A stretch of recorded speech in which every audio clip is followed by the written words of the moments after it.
Siang, selamat sore Bapak Ibu sekalian. Selamat bertemu kembali dalam forum ACG Training Community Services yang kali ini akan mengupas mengenai RUU Perkoperasian mengenai usaha simpan pinjam koperasi. Saya Princess Jan dan hari ini saya akan memandu rangkaian diskusi RUU Perkoperasian ini. Bapak Ibu sekalian, kami dari ACG Advisory Group menyelenggarakan rangkaian diskusi RUU Perkoperasian ini diharapkan untuk meningkatkan pemahaman masyarakat dan Bapak Ibu penggiat koperasi agar dapat berperan aktif dalam proses penyusunan RUU.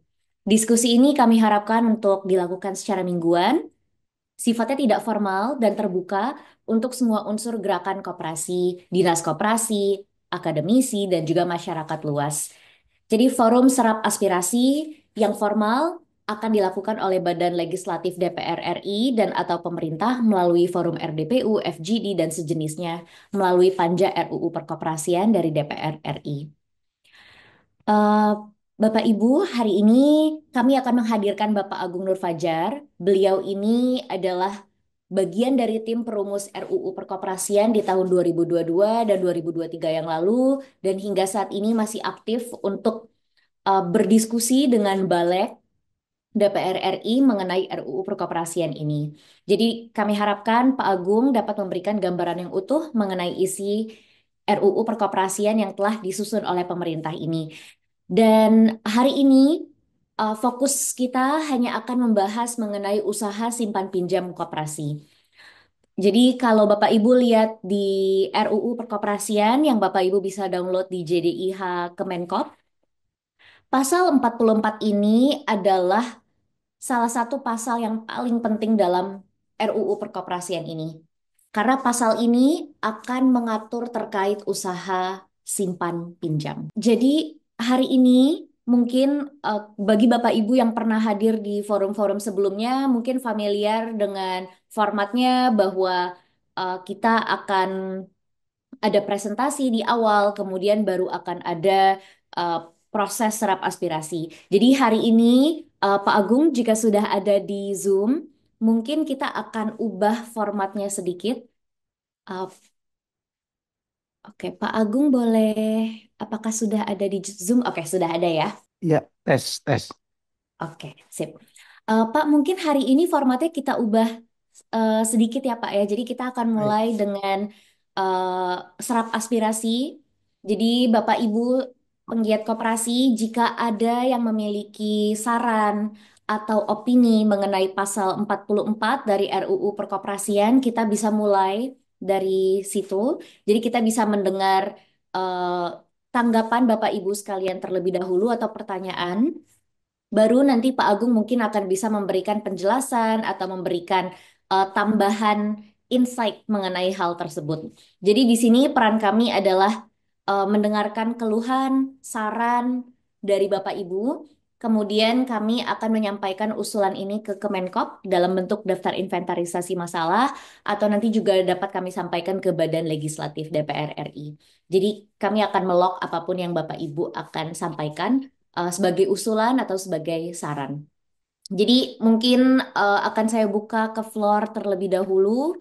Bapak Ibu yang ingin menyampaikan opini terkait pasal 44, mungkin bisa kita mulai raise hand. Nanti kemudian tim admin akan membantu untuk meng-unmute Bapak Ibu. Jadi pasal 44 ini akan membahas mengenai usaha simpan pinjam. Silahkan Bapak Ibu. Oke, Pak Agung, mungkin karena belum ada yang raise hand, mungkin kita bisa kick off terlebih dahulu dengan pasal 44. Jadi, pasal 44 ini kan ada banyak sekali poin-poinnya ya, Pak, ya, bahkan sampai pasal 44V. Nah, jadi mungkin hari ini kita bisa eh, kupas beberapa. Mungkin kita bisa mulai dari bagian yang pertama, Pak. Jadi, kalau kita lihat pasal 44A sampai pasal 44D Delta itu kan membahas mengenai ketentuan umum dari KSP seperti apa, kewajiban yang kewajiban untuk KSP atau koperasi yang memiliki USP seperti apa. Jadi mungkin apakah itu bisa dijelaskan, Pak? Dan kemudian kalau kita kaitkan dengan open dan closed loop, itu nanti akan bagaimana bentuknya, Pak? Untuk mungkin kita bisa mulai dengan 4 pasal terlebih dahulu, kemudian kita dengar aspirasi dari gerakan koperasi, kemudian nanti mungkin kita bisa lihat arah diskusinya kemana, Pak. Silahkan, Pak Agung. Baik, terima kasih Bu Princess. Selamat siang Bapak Ibu sekalian. Assalamualaikum warahmatullahi wabarakatuh. Salam sejahtera untuk kita semua. Bapak dan Ibu, kita hari ini akan mencoba mendiskusikan berkaitan dengan usaha simpan pinjam koperasi. Terminologi usaha simpan pinjam koperasi ini sebenarnya terminologi yang ada sejak, kalau Bapak Ibu cermati, sejak PP 9 tahun 1995 itu adalah menggunakan kata usaha simpan pinjam oleh koperasi. Sampai peraturan yang terakhir juga Permen 8 tahun 2023 adalah menggunakan terminologi usaha simpan pinjam oleh koperasi. Nah, di dalam RUU ini kemudian karena ini sudah pasti adalah RUU-nya adalah RUU koperasi, maka yang dibicarakan adalah nggak menggunakan kata oleh, jadi langsung adalah usaha simpan pinjam koperasi. Nah, Bapak dan Ibu, jadi kalau kita cermati ya, ini pasal aslinya dari pasal 44 Undang-Undang 2592. Secara keseluruhan aslinya begini. Koperasi dapat menghimpun dana dan menyalurkannya melalui kegiatan usaha simpan pinjam dari dan untuk anggota koperasi yang bersangkutan. A-nya, B-nya adalah koperasi lain dan atau anggotanya. Dan atau anggotanya ini ditutup nantinya oleh Undang-Undang P2SK melalui pasal 202 yang menyisipkan pasal 44B. Nanti kita lihat Bapak Ibu. Kemudian kegiatan usaha simpan pinjam dapat dilaksanakan sebagai salah satu atau satu-satunya kegiatan usaha koperasi. Kemudian pelaksanaan kegiatan usaha simpan pinjam oleh koperasi diatur lebih lanjut dengan peraturan pemerintah. Inilah menjadi pendelegasian dari Undang-Undang 2592 ke peraturan pemerintah nomor 9 tahun 1995 tentang pelaksanaan usaha simpan pinjam oleh koperasi. Jadi kalau yang saya warnain merah Bapak Ibu artinya itu posisinya adalah diusulkan, memang kondisinya dicoret kalau yang ini ya. Nanti kalau ada yang merah berarti itu pencoretan. Ini yang kemudian diatur di dalam pasal 86 Undang-Undang Cipta Kerja, yaitu Undang-Undang nomor 11 tahun 2020 yang kemudian diperbaharui dengan Undang-Undang nomor 6 tahun 2023. Itu pasalnya sama, masih pasal 86, yaitu yang mengatur pasal 44A dari Undang-Undang 2592. Jadi Undang-Undang 2592 di antara pasal 44 sama pasal 45 disisipkan pasal 44A. Nah, yang bunyinya kira-kira Bapak Ibu bahwa koperasi yang melaksanakan usaha berdasarkan prinsip syariah, nah, wajib berbentuk koperasi syariah. Koperasi syariah dapat menjalankan fungsi sosial dalam bentuk baitul mal melalui penghimpunan, pengelolaan, dan penyaluran dana zakat, infak, sedekah, wakaf, serta dana kebajikan dan dana sosial lainnya untuk pemberdayaan sosial ekonomi anggota dan masyarakat berdasarkan ketentuan peraturan perundang-undangan. Ini bunyi Undang-Undang Cipta Kerja. Di dalam beberapa kali kami diskusi dengan rekan-rekan dari Badan Legislatif, nah saya adalah mengusulkan Bapak Ibu supaya ada tambahan. Tambahannya bisa kalau ini berlaku secara umum berarti di pasal 43, bagian dari pasal 43. Kemudian kalau ini adalah untuk koperasi sekunder berarti bisa berlaku di pasal 43 G gitu dan seterusnya misalnya sebagai tambahan. Tapi kalau Bapak Ibu ini adalah berlakunya adalah untuk kegiatan simpan pinjam, Mungkin ini bisa diatur nanti di pasal 44 yang mana. Ya Bapak Ibu, tapi jelas bukan di pasal 44A ini. Tapi bahwa ini perlu ada pengaturan. Nah, yang berwarna hijau ini usulan. Ini yang saya maksud Bapak Ibu, tadi Bu Princess adalah kalau Bapak Ibu punya usulan-usulan, tinggal yuk ditambahkan usulan-usulannya. Nah, usulan-usulan itulah yang kami bantu untuk menyampaikan kepada pemangku kepentingan, pemangku kebijakan untuk ini Bapak Ibu ya. Jadi yang perlu ditambahkan misalnya bahwa ini contohnya untuk koperasi kredit union itu sudah punya banyak punya pengelolaan dana solidaritas, yang lain mungkin memiliki dana tanggung renteng dan sejenisnya Bapak Ibu.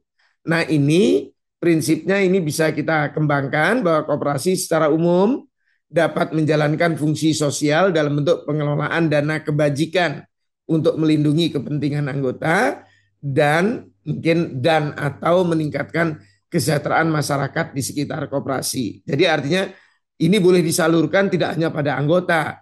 Misalnya koperasi melakukan dalam bentuk bedah rumah, dalam bentuk perlindungan-perlindungan yang lain, misalnya kayak dana solidaritas. Kalau ada anggota yang meninggal maka dapat santunan dan seterusnya. Kalau sekarang kan jadi rawan untuk Bapak Ibu diproses oleh para penegak hukum karena dianggap Bapak Ibu adalah melakukan praktek asuransi. Nah, padahal prinsip ketujuh dari koperasi adalah koperasi harus memiliki kepedulian terhadap lingkungannya, ya, terhadap komunitas. Nah, maka ini harus kita terjemahkan. Nah, terjemahannya adalah bisa kita tambahkan. Cuma pengaturannya bisa di pasal 43, bisa di pasal 44. Kenapa ini dituliskan di sini? Karena ini kembali untuk mengingatkan bahwa ini penting, ya. Ini bisa mengadopsi ketentuan yang sudah diatur di dalam koperasi syariah. Hanya artinya untuk koperasi yang konvensional, boleh nggak mengelola dana kebajikan? Jawaban saya seharusnya boleh sepanjang diatur dalam undang-undang ini. Tapi yang nggak boleh dilakukan mungkin untuk zakat, untuk wakaf, karena itu kan memang harus yang berbasis syariah Bapak Ibu yang menerapkan. Nah itu. Tapi bahwa Ibu mengelola dana hibah, mengelola dana yang lain dan seterusnya, silakan Bapak Ibu. Ya, kalau saya ingin menambahkan kira-kira hal-hal begini yang bernuansa hijau. Kemudian kalau Bapak Ibu cermati lagi, nah, pasal 44 ini disisip lagi oleh pasal 44B yang diatur di dalam pasal 202 Undang-Undang Nomor 4 Tahun 2023 mengenai pengembangan dan penguatan sektor keuangan yang terdiri dari ayat satunya. Kalau Bapak Ibu lihat, koperasi dapat melaksanakan kegiatan di dalam sektor jasa keuangan sesuai dengan ketentuan peraturan perundang-undangan. Kemudian bahwa koperasi yang memenuhi koperasi yang melaksanakan kegiatan di sektor jasa keuangan kalau dia memenuhi ketentuan ini A sampai E, yaitu butir A-nya menghimpun dana dari pihak selain anggota koperasi yang bersangkutan. Jadi kalau Bapak Ibu melayani calon anggota atau melayani PT, melayani firma, maka dianggap open loop dalam terminologi yang kemarin Bapak Ibu. Kemudian menghimpun dana dari anggota koperasi lain, kecuali dia menjadi anggota koperasi, menjadi anggota koperasi Bapak Ibu baru boleh. Ya, kalau dia hanya menjadi anggota koperasi lain, maka dia dianggap open loop. Kemudian menyalur open loop itulah yang disebut KSJK itu open loop. Kalau simpan pinjam koperasi itu dianggap closed loop. Itu Bapak Ibu. Karena yang dilayani hanya anggota koperasi yang bersangkutan dan koperasi lain. Butir C-nya adalah menyalurkan pinjaman ke pihak selain anggota koperasi yang bersangkutan dan atau menyalurkan pinjaman ke anggota koperasi lain. Kemudian menerima pendanaan dari bank atau lembaga keuangan lain melewati batas maksimal yang ditetapkan oleh menteri yang menyelenggarakan urusan pemerintahan di bidang koperasi. Nah, ini di dalam Permen 8 tahun 2023. Nah, ini sudah diatur, yaitu besarnya adalah sebesar 40%. Ya. Kalau Bapak Ibu lebih dari 40%, maka dianggap open loop. Dianggap sebagai KSJK. Kalau maksimumnya 40% masih dianggap sebagai yang US P koperasi atau menerima yang ini closed loop. teknis Kemudian yang D-nya adalah menerima Berarti ini sumber pendanaan dari bank atau jumlah lembaga keuangan benar lain di lima melewati lima juta batas seratus tujuh puluh lima tambah satu yang ditetapkan lima oleh puluh Menteri tujuh yang lima. menjalankan urusan Karena pemerintahan di yang bidang koperasi. ketinggalan Tadi mesti sudah saya jelaskan Bapak Ibu. ya. Ini sudah dijelaskan, diatur lebih lanjut Ini di ini dalam semuanya di C. Permen 8 Ya, tahun 2023 apa? yang besarannya Nah, kok 40%. Pak Ya, Agung mohon maaf. melampaui Eh, 40%. Men, ini Ya, berarti dia lima dua Pak Agung tujuh mohon lima dua maaf. ribu. kemudian yang butir Eh, Oh, E-nya ini punya ini ya? melakukan layanan jasa keuangan ya, di selesai. luar usaha Yang ini simpan betul. pinjam Ibu seperti Bapak Ibu ya, habis 10 seperti perbankan, Oh, ayah itu dapat itu. usaha Kecil perasuransian, sendiri. usaha program pensiun, usaha salah. modal ventura, lembaga pembiayaan, pasar modal, Ini Bu, dan pas. usaha lain yang ditetapkan dalam undang-undang Ini mengenai ayah sing sektor kocek jasa HP. keuangan. Jadi semua yang diatur di dalam undang-undang P2SK itu jasa-jasa keuangan itu kalau Bapak Ibu lakukan itu, maka Bapak Ibu termasuk sebagai KSJK. Kemudian perizinan, ya sebenarnya perizinan, pengaturan, pengawasan koperasi yang berkegiatan di sektor jasa keuangan ini dilaksanakan oleh OJK sesuai undang-undang. Kemudian ketentuan lebih lanjut mengenai perizinan, pengaturan, dan pengawasan diatur dalam peraturan otoritas jasa keuangan. Ini kira-kira sisipannya di pasal 44B. Nah, kalau dilihat Bapak Ibu, kemudian di RUU ini ada pasal 44C.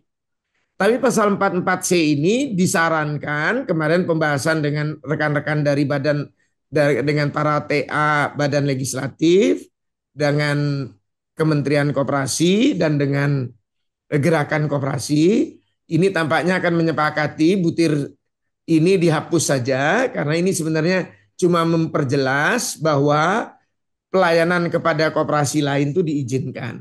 Tapi kan itu sudah diatur di pasal 44. Itu Bapak Ibu. Kemudian berikutnya Bapak Ibu, kalau dilihat Pak lagi Agung, di ya, ya ya silakan mohon Bu maaf. Princess. Pak, mungkin kita bisa lihat dari chat terlebih dahulu ya, Pak ya. Jadi pertama adalah ada pertanyaan dari Pak Chandra. Ini kenapa USP Koperasi perlu pengaturan sangat detail di RUU Perkoperasian ini? Apa yang membuat USP ini berbeda dengan usaha-usaha lainnya yang dilakukan oleh koperasi? Jadi begini Bapak Ibu, yang namanya usaha simpan pinjam ya, itu adalah bagian dari industri keuangan. Itu dia bagian dari industri keuangan, memiliki risiko yang tinggi, kemudian bahwa yang simpan pinjam ini memang secara khusus diatur secara tersendiri.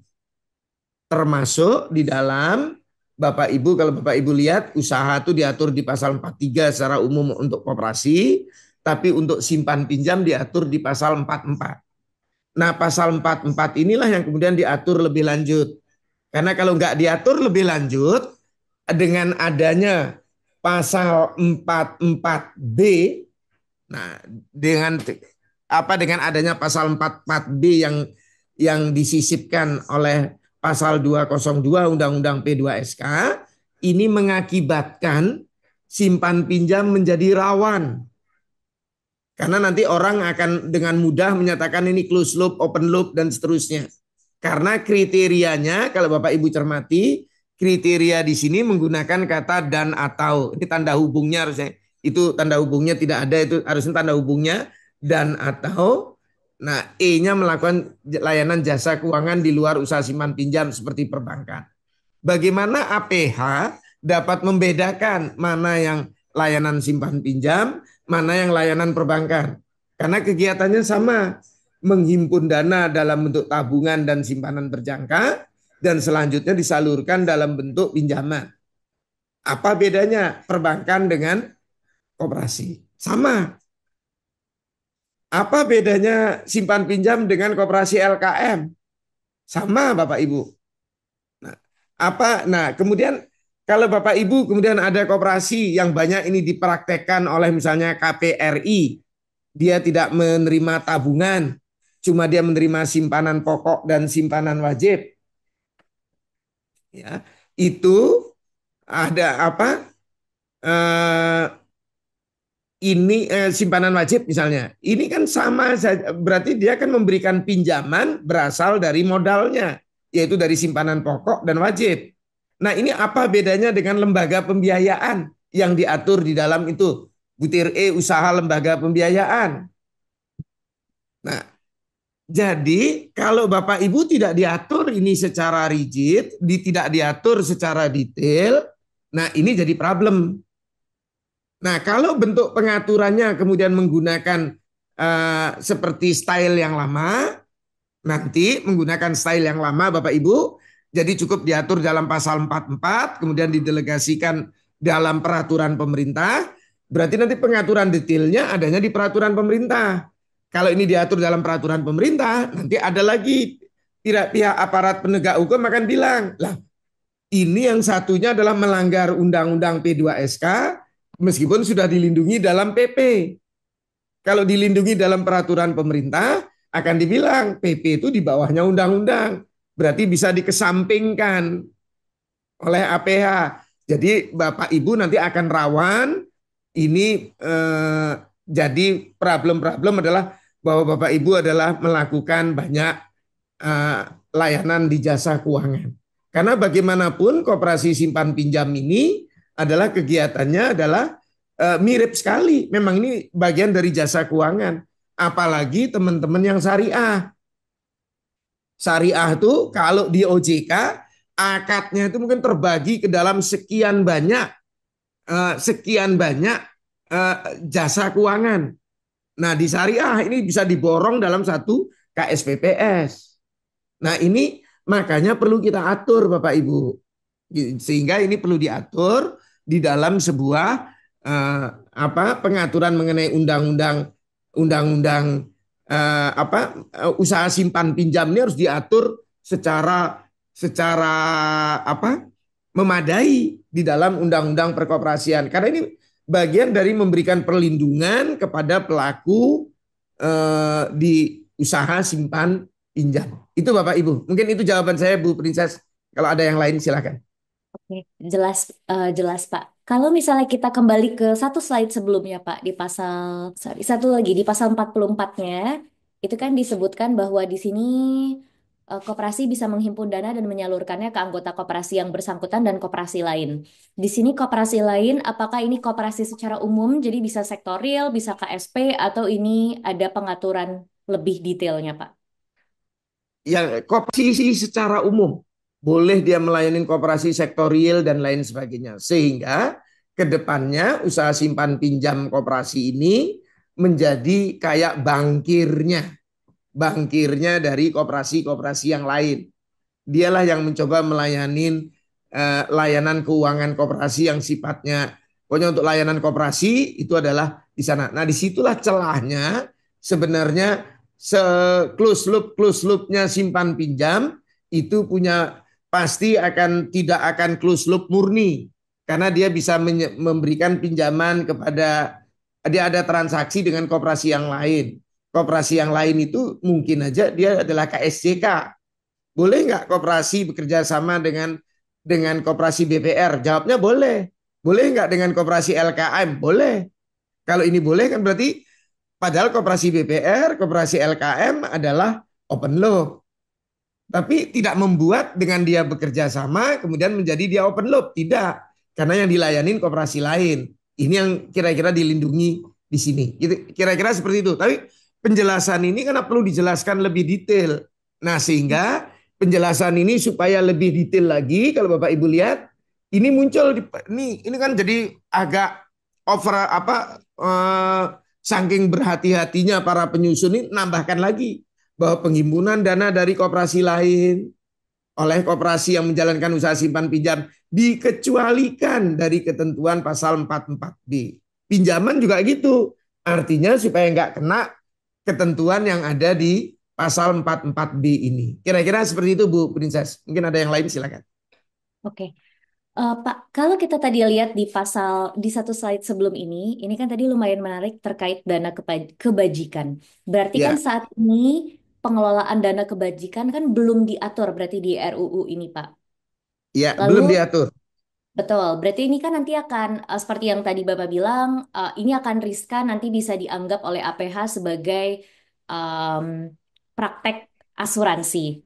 Nah, jadi itu kira-kira Pak, jika ada yang harus diatur, apa sajakah yang harus diatur? Atau mungkin kita bisa berikan floor ke Pak Chandra, karena Pak Chandra di sini di komen menyampaikan bahwa dana kebajikan itu harus dijelaskan apa, batasan pemungutannya bagaimana, penggunaannya seperti apa, tidak boleh bertentangan dengan undang-undang lainnya. Pak Chandra, apakah ingin menyampaikan pendapatnya, Pak? Admin mungkin boleh minta tolong untuk di-unmute. Sambil kita menunggu Pak Chandra, mungkin Pak Agung jika ingin menanggapi juga boleh, silahkan.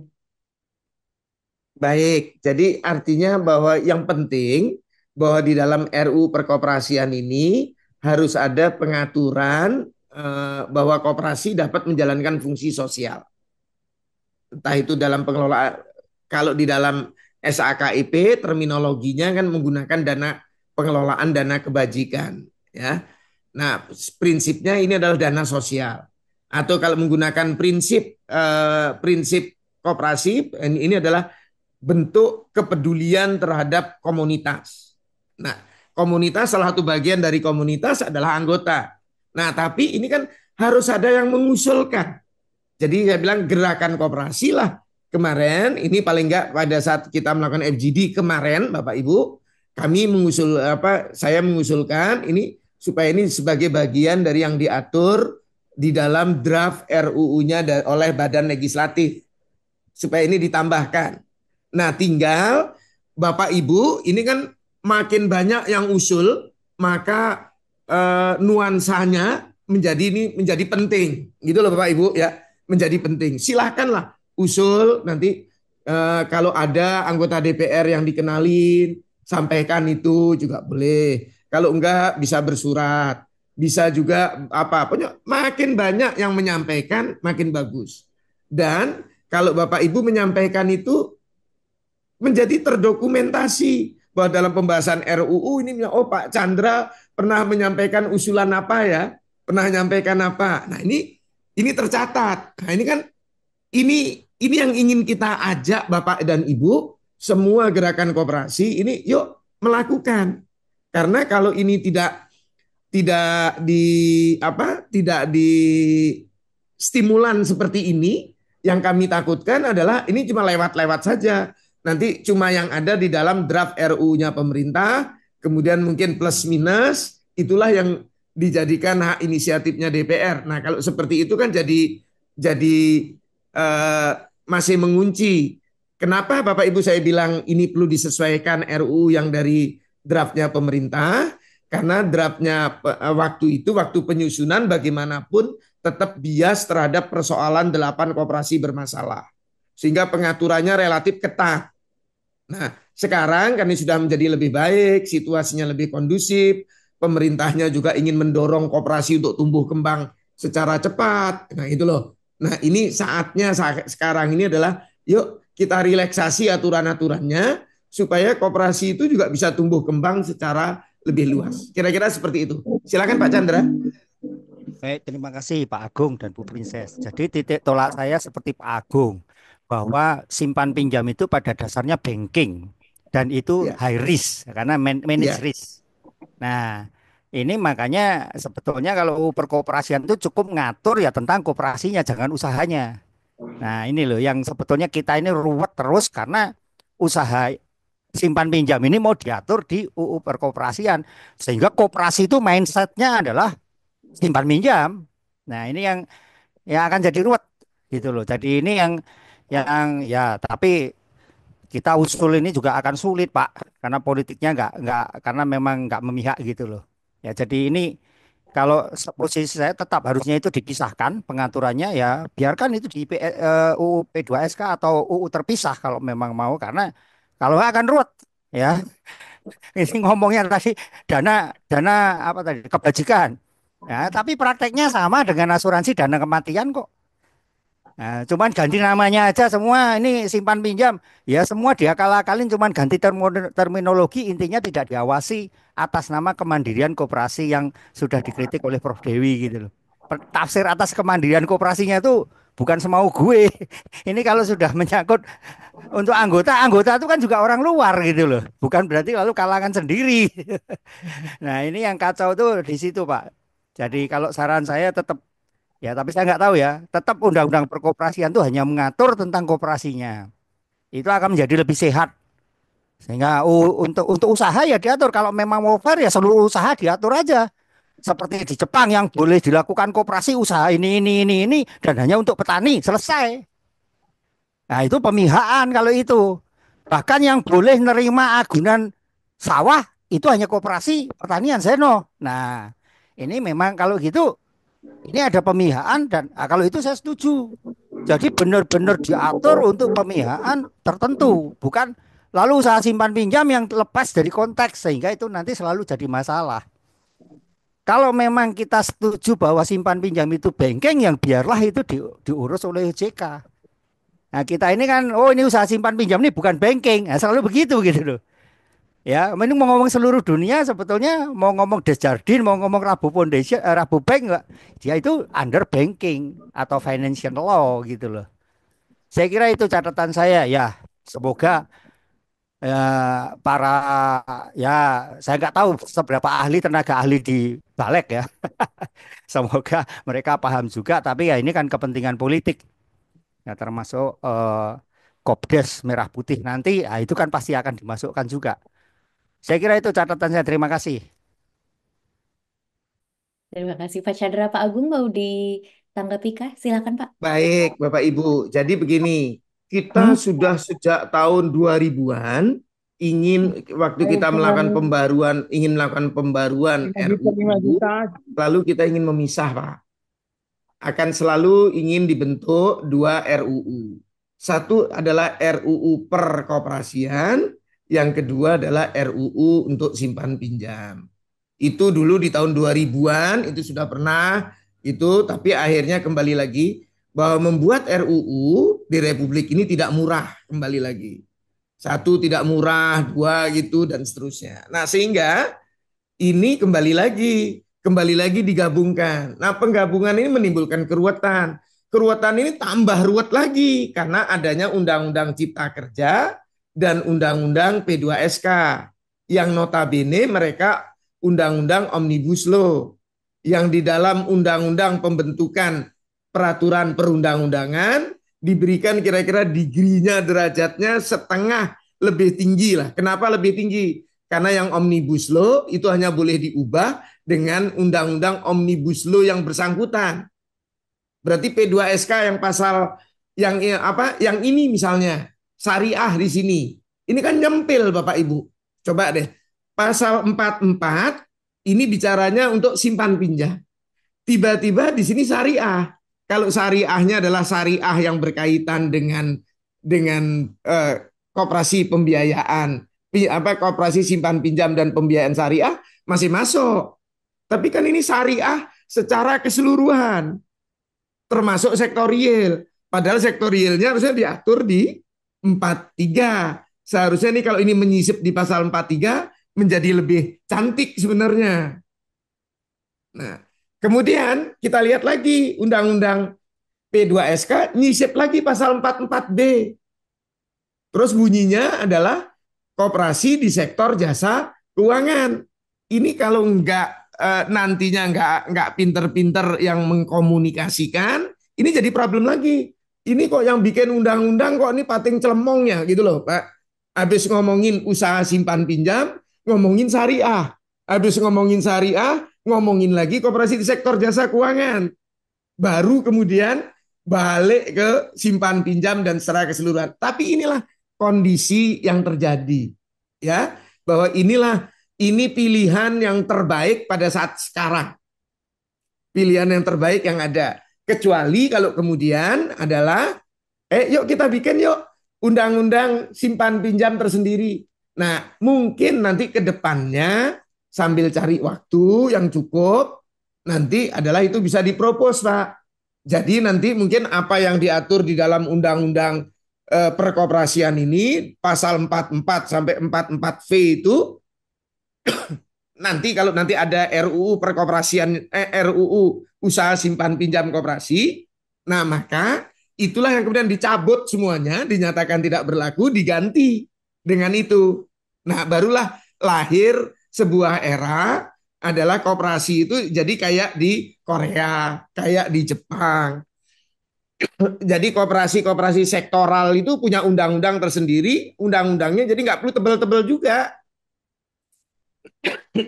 Jadi ya rekognisinya jelas, apa distingsinya apa menjadi pembedanya dengan industri yang lain juga jadi jelas dan seterusnya.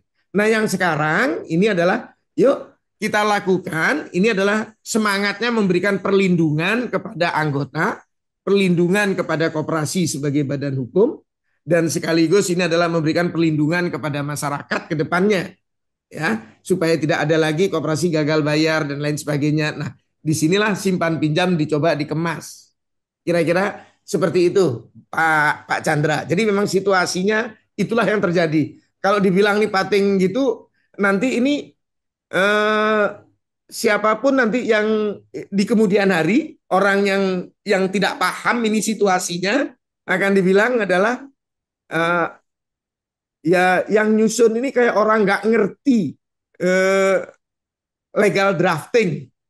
Nah, gitu loh Pak. Karena ini kemudian dianggapnya kok ini masuk sana sini. Kembali lagi. Karena sudah diinsert oleh undang-undang yang lain. Nah itu loh. Nah ini yang kemudian perlu kita kemas ke dalam apa ke depannya. Bagaimana perbaikan-perbaikan harus dilakukan. Tapi kan semuanya harus tetap berjalan. Kalau ini kemudian kita keluarkan sekarang ini pengaturan simpan pinjam, wah tahun 2026 pada kukut semuanya Pak, isinya semuanya diperiksa APH gitu ya, karena nggak ada perlindungannya kepada pelaku koperasi yang menyelenggarakan kegiatan simpan pinjam. Kalau kemudian pengaturannya hanya seperti yang awal diatur di pasal 44, kemudian didelegasikan di dalam PP. Nah, pasti APH akan bilang adalah ya ini ngelanggar undang-undang perbankan, undang-undang P2SK, ini bukan gitu dan seterusnya. Apapun yang dilakukan pasti jadi problem. Nah, tapi kita kan ingin merekognisi Bapak Ibu praktek-praktek yang sudah berkembang di dunia perkoperasian kita. Contohnya adalah kayak tadi pengelolaan dana kebajikan waktu CU udah nerapkan. Tapi kan kadang-kala juga di beberapa koperasi wanita menerapkan namanya dana tanggung renteng. Prinsipnya itu asuransi. Kalau nanti dicari substansinya apa? Insuran. Nah, kalau itu insuran, padahal itu adalah kearifan lokal. Masa tanggung renteng yang itu dikembangkan oleh ibu-ibu di Jawa Timur, kemudian diadop oleh Muhammad Yunus, jadi Grameen Bank, dapat Nobel, gitu loh Bapak. Terus kita sendiri nggak mau merekognisi itu. Nah ini kan jadi problem-problem baru. Nah tapi orang menerapkan itu kemudian dibilang nanti bisa saja dicari celahnya. Ini apa bedanya dengan asuransi? Akan kena lagi. Nah itu loh. Yuk kita berikan perlindungan sambil kita atur. Bukan dalam rangka akal mengakali, tapi adalah karena ini sudah ada di dalam kadangkala kan ini sudah ada asas keterlanjuran yang ini sudah ada di masyarakat, kan nggak boleh menertibkannya juga nggak boleh mematikan mereka. Jadi hanya diberi dibingkai lah, diberi bingkai, diberi koridor sehingga dia tidak lompat pagar. Nah, kira-kira mungkin itu Bapak Ibu ya. Mungkin itu Pak Chandra. Ada yang lain Bu Princess? Ya Pak, jadi untuk koperasi sektorial ke depannya, apakah tetap bisa mengelola dana kebajikan seperti zakat? Sebenarnya dana kebajikan dan zakat itu kan dua hal yang berbeda setahu saya Pak. Tapi bagaimana untuk di dalam RUU perkoperasian ini? Nah, sebenarnya yang wakaf dan zakat itu adalah dikelola itu untuk yang syariah.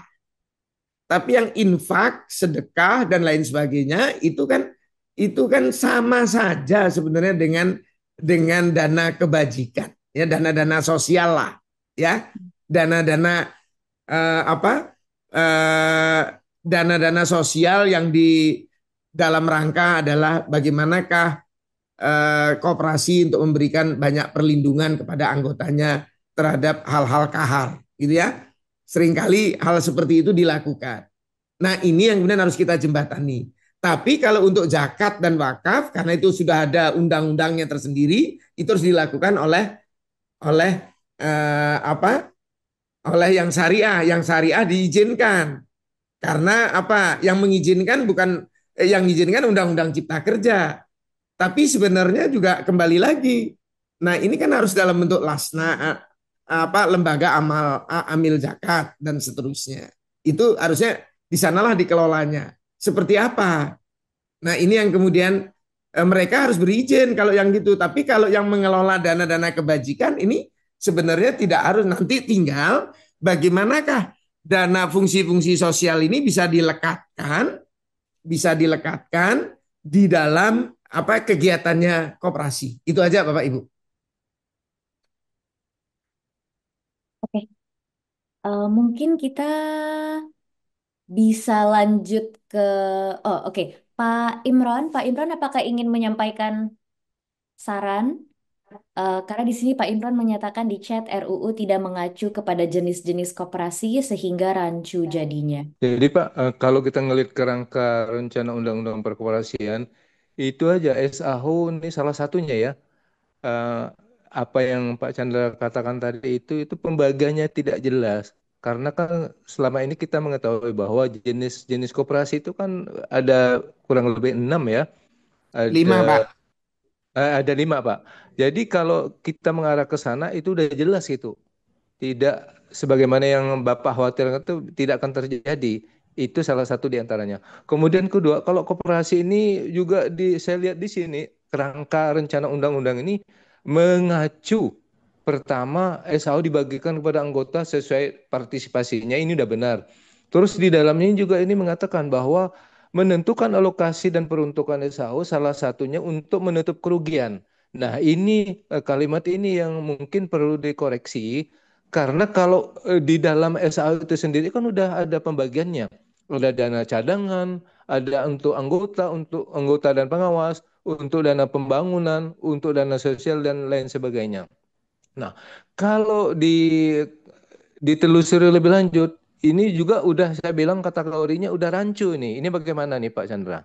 Saya pikir ini yang memang perlu kita clearkan sehingga kalau ekstrimnya mungkin pemerintah udah mau ngatur segala macam keuangan sehingga yang kategori yang tadi yang udah closed loop juga bisa diabaikan, diremang-remangkan sehingga menjadi open loop. Maka masuklah secara politis ada hal tertentu yang diinginkan oleh pemerintah. Saya pikir seperti itu. Apalagi kalau kita ngelihat nih balik yang akan membicarakan ini mereka mungkin tidak ngerti masalah koperasi itu sendiri. Dan yang jelas, salah satu hal kita belajar dari kejadian yang lalu bahwa terjadinya Undang-Undang Koperasi Nomor 17 itu kan kacau, tidak ada satupun peraturan yang mengatur untuk lebih lanjut. Nah, coba kita kaji kembali ini, Mas. Benar sekali, banyak masukan-masukan yang memang harus kita berikan kepada balik-balik di legislatif ini. Saya pikir ini Pak yang dapat kami sampaikan. Terima kasih. Mohon ada yang keliru, kami mohon maaf. Baik. Pak Agung ada yang ingin ditanggapi, Pak? Baik Bapak Ibu. Kalau yang berkaitan dengan SAU mungkin nanti kita di next session kita akan mendiskusikan itu.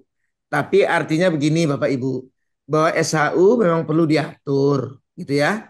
Pembagiannya perlu diatur. Salah satunya kelemahan koperasi di Indonesia adalah dari sisi ekuitas.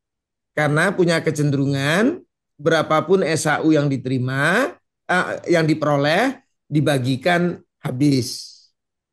Nah, di bagian habis termasuk sebenarnya fungsinya kemudian termasuk kepada koperasi sebagai badan hukum itu sendiri, yaitu dalam bentuk cadangan. Nah, kemudian di banyak negara sebenarnya juga diatur. Di banyak negara diatur bahwa koperasi pembagian SHU itu diatur. Misalnya, harus dipupuk ya dana cadangan kerugian sekian banyak. Sekian persen dari modalnya. Harus terbentuk dulu. Jadi sebelum itu terbentuk, itu SHU-nya jangan dibagikan dulu, diutamakan untuk menuin itu dulu. Itu loh Bapak Ibu. Ya. Jadi supaya ini orientasinya mulai mengukur bahwa ini adalah eh, apa? Bahwa yang namanya eh, ekuitasnya koperasi bisa tumbuh kembang secara kuat ke depannya. Itu, tapi nanti kita diskusikan itu pada saat kita mendiskusikan apa berkaitan dengan SHU, ya. Kalau yang berkaitan dengan yang simpan pinjam, Bapak dan Ibu, kita justru tidak ingin membuat menjadi ruang ruang abu-abu, ruang-ruang gray area itu tidak kita bikin. Di RU ini sangat strict sekali malah. Nah, striknya ini kita mau longgarkan. Karena apa? Bapak dan Ibu, artinya begini, kalau menggunakan rumusan yang ada, maka simpan pinjam itu murni cuma benar simpan dan pinjam. Begitu dia mau menggunakan digital, dia harus minta izin. Apalagi kalau minta izinnya ke Bank Indonesia. Karena itu berkaitan dengan pemindahan dana dan seterusnya. Nanti dia kalau menggunakan lagi yang lain, nanti dia harus minta izin dari OJK. Nih terlalu ribet banget. Nah, sehingga kita tuh mengusulkan, misalnya contohnya begini, koperasi yang menyelenggarakan simpan pinjam memiliki izin usaha simpan pinjam. Usaha simpan pinjam dapat dilaksanakan sebagai salah satu atau satu-satunya usaha utama koperasi.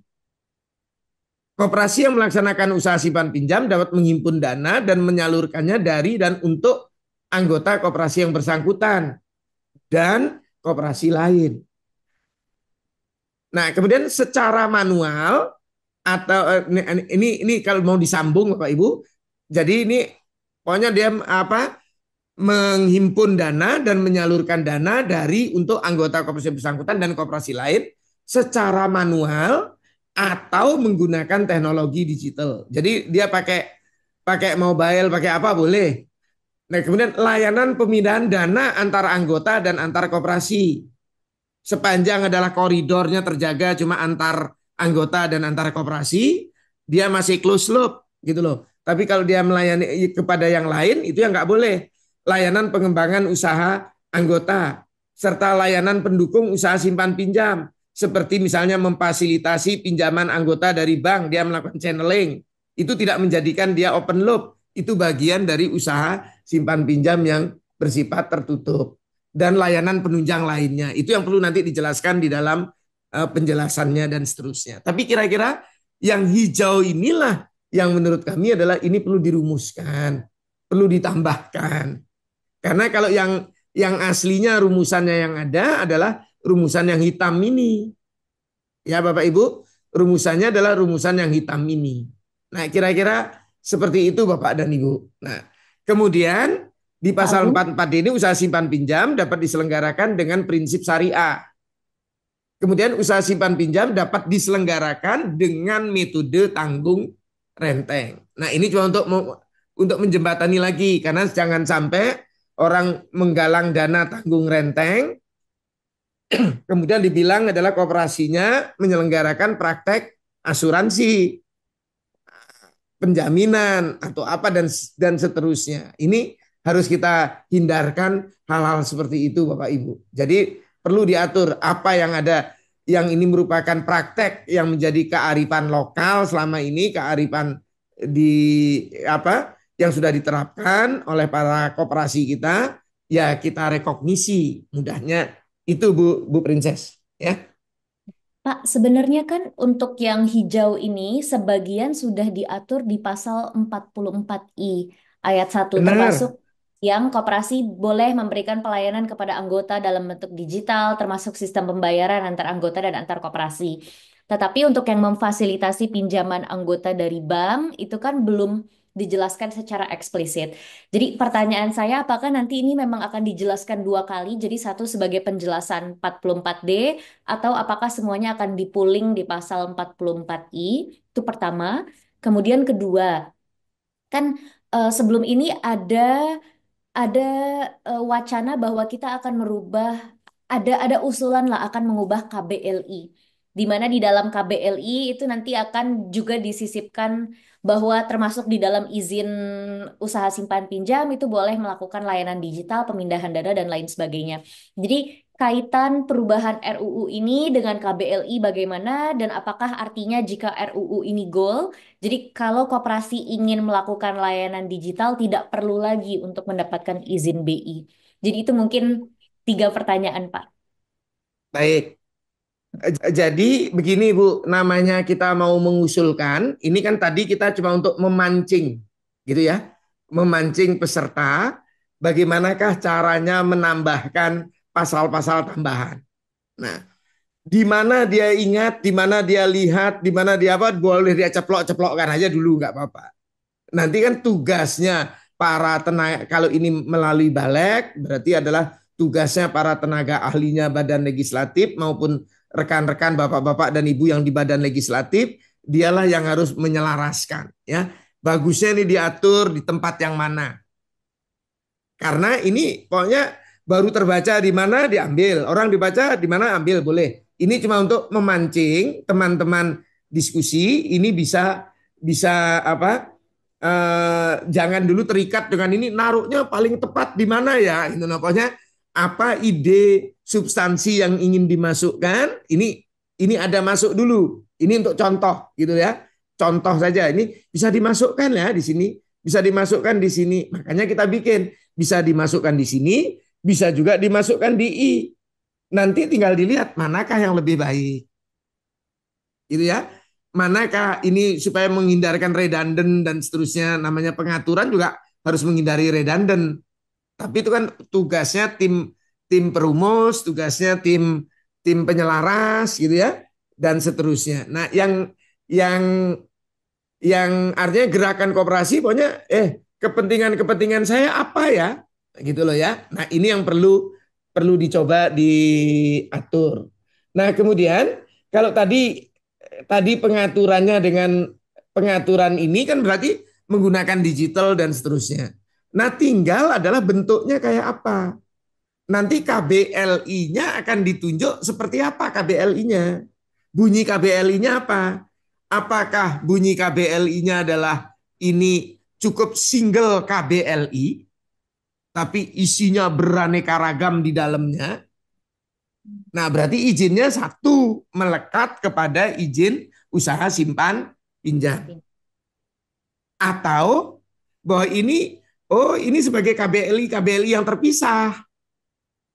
Berarti nanti koperasi harus ngurus-ngurus izin tersendiri. Contohnya misalnya untuk digitalisasi. Harapannya mungkin untuk koperasi tidak lagi dia dibingungkan ke Kominfo, ke ke Bank Indonesia, tapi dia cukup ngurus izinnya misalnya kalau ini masih di kementerian itu kan ada namanya Asdep digitalisasi. Ya, nanti Asdep digitalisasi itu yang menerbitkan bahwa ini bahwa bahwa apa dialah yang akan mensertifikasi bahwa yang akan menguji bahwa digitalnya Bapak Ibu tidak akan aplikasi digitalnya Bapak Ibu tidak merugikan anggota bahwa itu aman bahwa itu boleh dipakai sehingga izinnya itu diberikan apakah mau terpisah atau nggak mau bergabung itu pilihannya kembali lagi pilihannya adalah nah kalau pilihannya pisah-pisah nanti mungkin kata-kata yang di atasnya itu dapat dilaksanakan sebagai salah satu mungkin masih benar tapi kalau dianggap sebagai satu-satunya usaha jadi problem nantinya kalau itu harus izinnya beraneka ragam karena ini ada kata-kata satu-satunya berarti ini harusnya adalah bentuknya adalah sebagai KBLI-nya satu tapi isinya tuh beraneka ragam agak majemuk gitu ya. Nah itu Bu Princess. Jadi ini pilihan kebijakan yang memang bisa dipilih. Kira-kira seperti itu gambarannya. Oke Pak, jelas, clear. Jadi memang tetaplah RUU dan KBLI ini tetap harus jalan bersama karena KBLI itu operasionalnya nanti akan seperti apalah. Kita ada Bu Roza, admin. Ya, sore Princess. Iya, Bapak, silakan. bukan Bu, Bu Princess. Oh, mohon maaf Pak. Silakan Pak Halo? Roza. Halo, Ya, ya. Boleh saya ini Princess, saya nanya. silakan Pak. Oke, terima kasih. Saya ini Pak Agung, terkait dengan pasal 44B, yaitu terkait dengan koperasi dengan usaha sektor jasa keuangan, salah satu kriterianya adalah melakukan kegiatan asuransi. Iya, Benar ya Pak Agung? benar Pak. Saya tanya gini Pak Agung, kalau di koperasi itu, kalau asuransi kan identik dengan pembayaran premi segala macam, jadi dari anggota harus bayar premi untuk berasuransi. Kalau kita tidak memungut premi, tapi kita biayakan di dalam koperasi itu terkait dengan pinjaman anggota dalam jumlah tertentu yang nanti kita cover setelah mereka meninggal, apakah itu termasuk asuransi, Pak Agung? Iya, agak debatable Pak. Jadi artinya kan problemnya rumusan usaha asuransi itu gitu loh Bapak Ibu, usaha perbankan, usaha asuransi, usaha lembaga pembiayaan ini dekat-dekat Bapak Ibu, dekat-dekat dengan kegiatannya simpan pinjam. Jadi dimungkinkan suatu saat nanti Bapak Ibu mudah adalah dimintain keterangan nanti oleh penegak hukum di kemudian hari di tahun 2026. Tahun 2026 kan Undang-Undang P2SK mulai berlaku penuh. Artinya apa? Ya, Pasal 321 yang mengantarkan transisinya sudah selesai. Berarti kan sudah efektif jadinya. Nah, ini kan interpretasinya nanti dicarikan. Pasti kan kalau penegak hukum akan cari keterangan ahli, Pak. Nah, ya betul, Pak. ahlinya itu kan belum tentu juga memahamin secara baik apa itu kegiatan simpan pinjamnya koperasi, kayak apa yang seperti apa usaha perbankan, usaha asuransi. Pokoknya kalau yang memberikan perlindungan ya dibilangnya asuransi. Nah, tapi kan Ya, kembali lagi, ini mau bentuknya asuransi atau mau bentuknya penjaminan, itu barang yang berbeda lagi sebenarnya, Pak. Makanya ya, kalau di OJK Saya nyalakan. penjaminan itu ya punya izin sebagai lini sektor jasa keuangan tersendiri. Berbeda asuransi juga lini jasa keuangan tersendiri. Nah, ini sekarang mereka masih campur aduk, masih ada yang masih jumbo gitu. Tapi diberi waktu untuk sekarang adalah mempertegas. Nah, kalau koperasi kemudian melakukan praktek-praktek ini kan akan potensinya akan kena Bapak Ibu. Ini kan cuma cara berdebat ya. Nah, daripada itu berdebat, nah kita inginnya adalah udah diatur sajalah di dalam undang-undang ini politiknya apa? Mau melarang, kalau mau melarang ya sudah, nggak usah diatur. Berarti yang akan mengatur nanti undang-undang P2SK yang tadi. Kalau mau ya, tetap di area abu-abu. Oh, ya, melarangnya dengan tegas. Tuliskan di sini apa yang nggak boleh. Gitu loh Bapak Ibu. Atau kita ingin memberikan perlindungan bahwa ini praktek yang baik, ini merupakan kearifan-kearifan lokal atau kearifan-kearifan di setiap koperasi, yuk kita rekognisi saja di dalam undang-undang ini. Jadi diberikan perlindungan. Nah, pilihan-pilihan inilah sebenarnya memerlukan suara dari gerakan koperasi. Maunya gerakan koperasi seperti apa? Gitu loh Bapak Ibu. Jadi kan ini kembali lagi seperti tadi misalnya Pak Chandra menyampaikannya jangan diatur abu-abu deh. Ini ya kalau ini banking ya sudahlah banking biar diawasin oleh OJK aja. Nah, itu cara pandang waktu itu yang pernah disampaikan oleh presiden kita yaitu Pak Jokowi pada saat tanggal sidang kabinet tanggal 20 Oktober 2022. Nah, itu yang menimbulkan sehingga gerakan koperasi demo gitu ya ke DPR maupun ke Kementerian Koperasi. Kira-kira pada saat itu, nah ini kira-kira nah gara-gara hal seperti itu. Nah, kebijakan itu kemudian ya sudah, kalau gitu semua koperasi yang menyelenggarakan simpan pinjam biar diawasi oleh OJK saja. Nah, itu kan draft RUU inisiatif DPR pada saat itu. Kira-kira begitu Bapak Ibu ya. Jadi perkembangannya awalnya bukan kalau inisiatifnya DPR cuma yang besar, KUK 3 dan 4 itu yang diambil ke OJK, yang 1-2-nya tidak. Nah, tapi pemerintah kalau begitu modelnya ribet, udahlah serahin aja semuanya. Nah, sekarang kemudian diatur, oh kalau dia koperasi di sektor jasa keuangan, sehingga kemudian dikenalkan istilah close dan open loop. ya, Tapi close dan open loop itu bukan sebuah jenis koperasi baru. ya. Jangan kemudian ada ini koperasi open, koperasi close, nggak ada tuh Bapak Ibu, ya, tidak ada.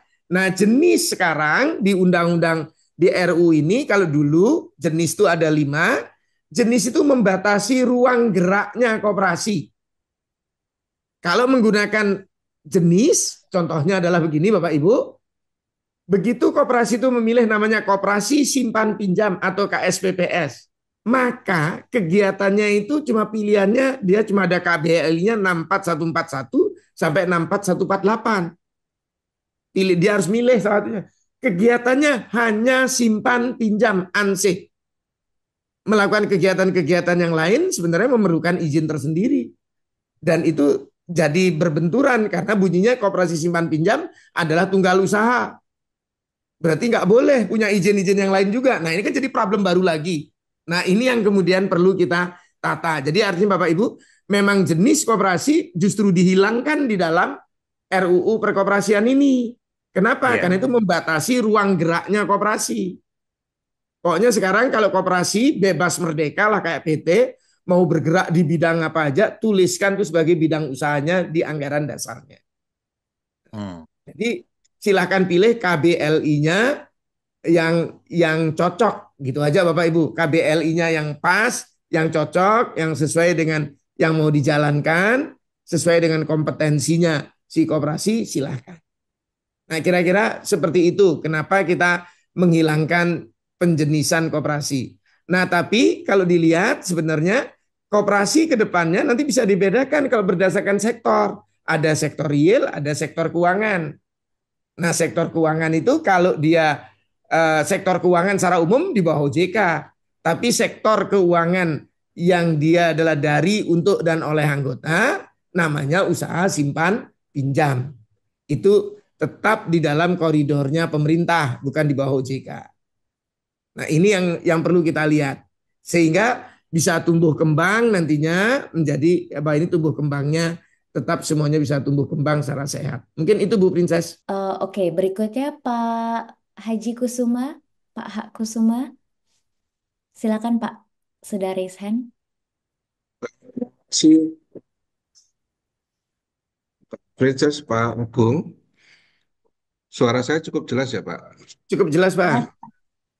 Baik, terima kasih Pak. Jadi tadi menyimak mengenai digitalisasi Pak, kami berharap itu tidak khusus tidak masukkan dalam simpan pinjam saja Pak. Jadi bahasanya adalah seperti yang kami tulis di dalam chat ya Pak ya.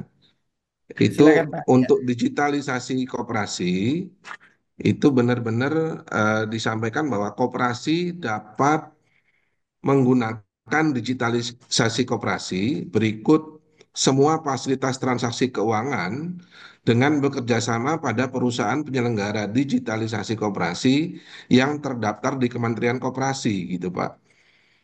Nah, jadi harapan kami koperasi nanti sudah nggak perlu lagi apa namanya mengajukan izin lain-lain. Yang perlu berizin itu justru perusahaan penyelenggara digitalisasinya, Pak. Karena kan bisa jadi koperasi ini contoh kayak ada yang ikut CUSO, ada yang kayak kami sendiri punya Simpul gitu kan. Ada Ya. yang ikut apa tuh namanya Sakti gitu-gitu. Nah, yang berizin tuh mestinya merekanya gitu. Merekanya sebagai penyelenggara koperasi, penyelenggara digitalisasi koperasi terkait transaksi transfer dana atau pemindahan dana, PPOB gitu kan.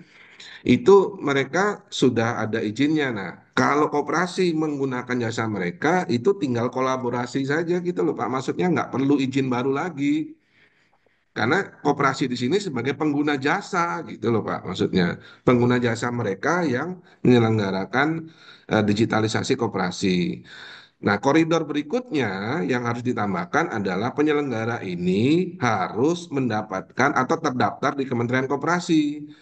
Sehingga kalau dia sudah terdaftar di Kementerian Koperasi, setelah ada verifikasi dari kementerian, ini digitalisasi yang diselenggarakan oleh perusahaan ini udah bener gak sesuai dengan koridor-koridor Kementerian Koperasi atau tidak kan gitu kan Pak. Nah, jadi bagi koperasi yang mengikuti sistem yang belum terdaftar di Kementerian Koperasi, nah itu akan dia harus mendorong perusahaan penyelenggaranya itu untuk segera mendaftarkan di Kementerian Koperasi gitu, Pak. Itu harapan kami, Pak, itu benar-benar dimasukkan sehingga koperasi ini sudah nggak diribetin dengan macam-macam izin, Pak. Maksud kami, izin digitalisasi, izin apa segala macam, kecuali bila mana koperasi tersebut memang membuat sistem sendiri gitu, Pak. Kalau dia memang khusus membuat sistemnya sendiri, ya dia yang harus mengajukan izin gitu. Tapi kalau koperasinya hanya pengguna jasa, dia ada MOU dengan perusahaan penyelenggara digitalisasi koperasi, hemat saya sudah nggak perlu lagi dia meminta izin yang lain-lain. Demikian untuk sementara Pak Agung, Mbak Princess. Mohon di ini Pak, tanggapin Pak. Ya, Itu terima Pak kasih Agung. Pak.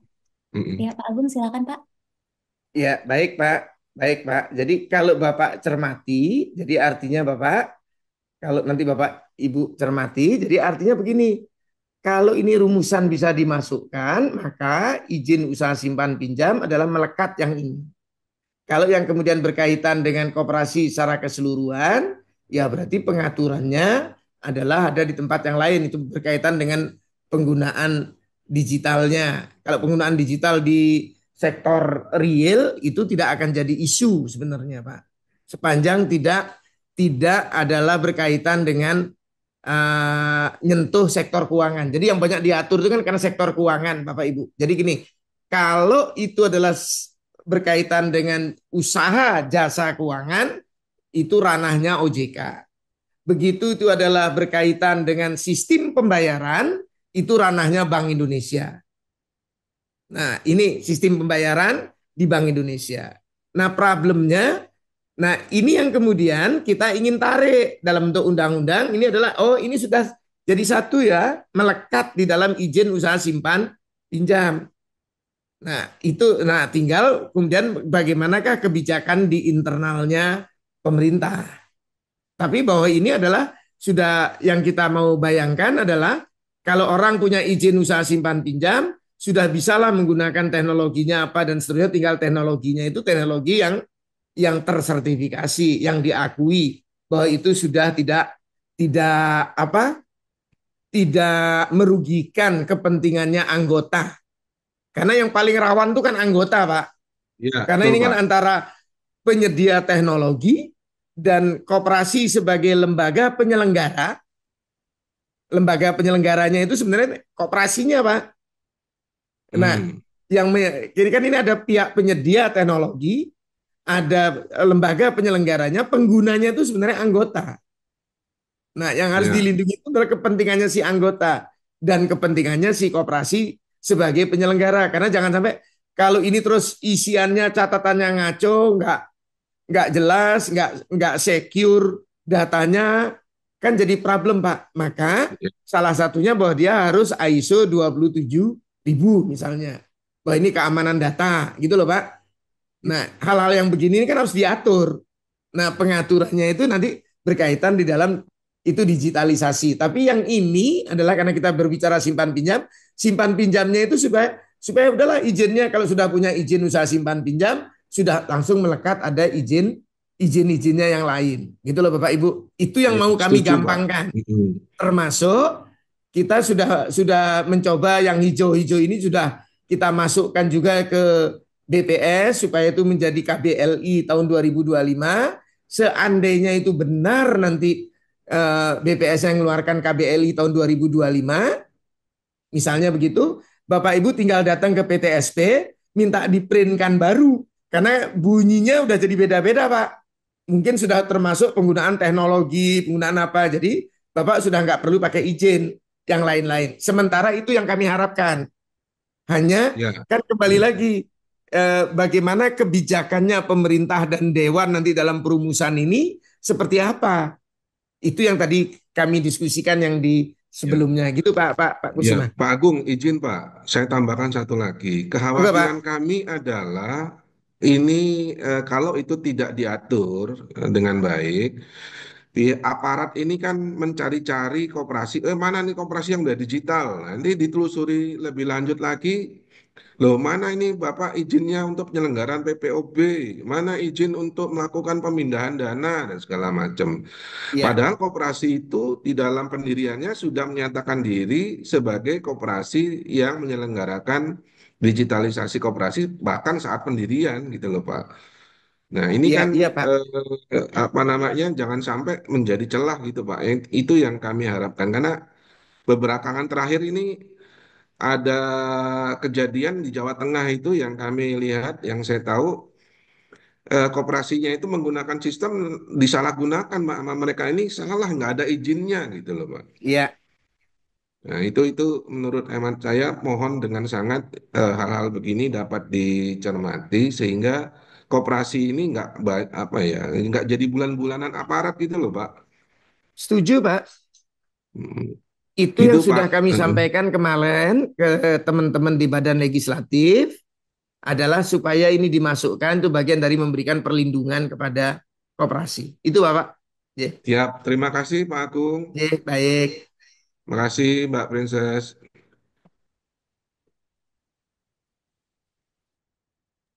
Iya.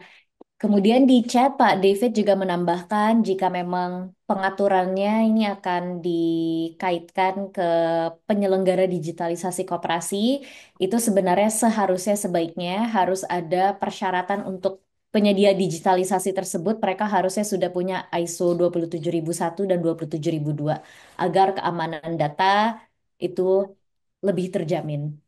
Jadi itu mungkin saya tampung terlebih dahulu. Pak Agung ada yang ingin ditambahkan atau kita... Baik. Saya tambahkan dulu kalau gitu. Kemudian ada koperasi multi pihak. Nah, inilah yang jadi celemang-celemong menyusunnya. Begitu kan Bapak Ibu? Eh, ada pikiran bahwa koperasi multi pihak ini kenapa ya diaturnya di pasal 44? Kenapa nggak di 43 saja ya? Nah, misalnya, ini beberapa diskusi seperti itu Bapak Ibu. Karena apa? Di 44 ini kan banyak berbicara mengenai simpan pinjam. Kok tiba-tiba multi pihak? Padahal yang multi pihak ini justru dia dilarangnya di mana? Di simpan pinjam. Karena ada larangan dia masuk ke simpan pinjam, maka dia diatur di dalam ranah simpan pinjam. Tapi orang yang nggak paham kan jadi bingung ini. Ini kok ada pengaturan tiba-tiba barang baru lagi. Ini barang apa lagi ini koperasi multi pihak. Nah, kira-kira seperti itu. Nah, pengaturan untuk koperasi multi pihak ini memang masih menjadi perdebatan Bapak Ibu.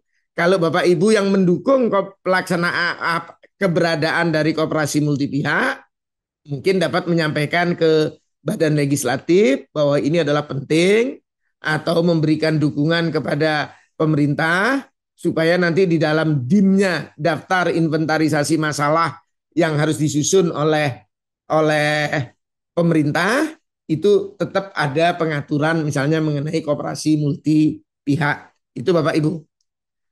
Kemudian hal yang lain lagi Bapak Ibu lihat bahwa ini apa sih yang diatur? Nah, yang diatur itu sebenarnya tidak banyak yang kami inginkan yang diatur oleh pemerintah itu satu modal minimal.